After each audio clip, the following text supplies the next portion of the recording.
कि गलती से भी अगर आंख उठाकर भारत की और समुद्री सीमा की ओर कोई देखेगा तो इंडियन कोस्ट गार्ड उसे देखने लायक नहीं छोड़ेगा।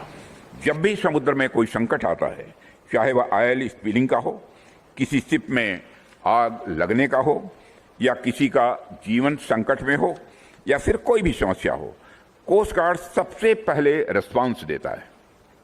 यही कारण है कि आज हमारी कोस्ट गार्ड को देश ही नहीं बल्कि इंटरनेशनल कम्युनिटी में भी सम्मान की दृष्टि से देखा जाता है।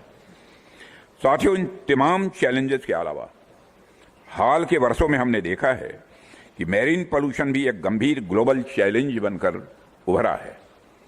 और जाहिर सी बात है, जब मैरीन पोल्यूशन बढ़ेगा तो मछुआरों की आजीविका, तटीय समुदायों का भविष्य और हमारी आने वाली पीढ़ियों की सुरक्षा, सब पर इसका प्रभाव पड़ेगा।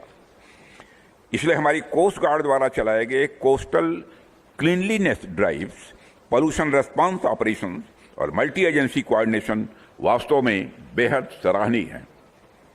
आपने यह दिखाया है कि जब कमिटमेंट क्लियर हो, कोऑर्डिनेशन स्ट्रांग हो, तो बड़े से बड़ा संकट भी मैनेज किया जा सकता है। साथियों, इंडियन कोस्ट गार्ड ने देशवासियों के अंदर जो भरोसा पैदा किया है वह निश्चित रूप से सराहनीय है। इसने हमारे किसानों के अंदर भरोसा पैदा किया है, हमारे मछुआरों के अंदर भी इसने भरोसा पैदा किया है।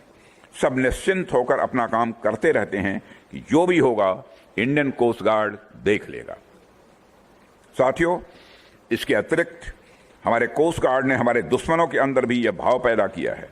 वह भाव इस बात का है कि गलती से भी अगर आंख उठाकर भारत की और समुद्री सीमा की ओर कोई देखेगा तो इंडियन कोस्ट गार्ड उसे देखने लायक नहीं छोड़ेगा।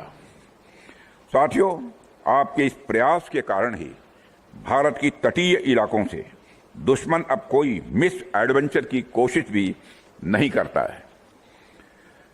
साथियों, आज के समय में जब क्लाइमेट चेंज और ग्लोबल वार्मिंग जैसी चीजें देखने को मिल रही हैं, तब ऐसे समय में मैरीन एनवायरनमेंट प्रोटेक्शन केवल स्ट्रेटेजिक नेसेसिटी भर नहीं रह गई है, बल्कि हमारी मॉरल रिस्पॉन्सिबिलिटी भी बन जाती है।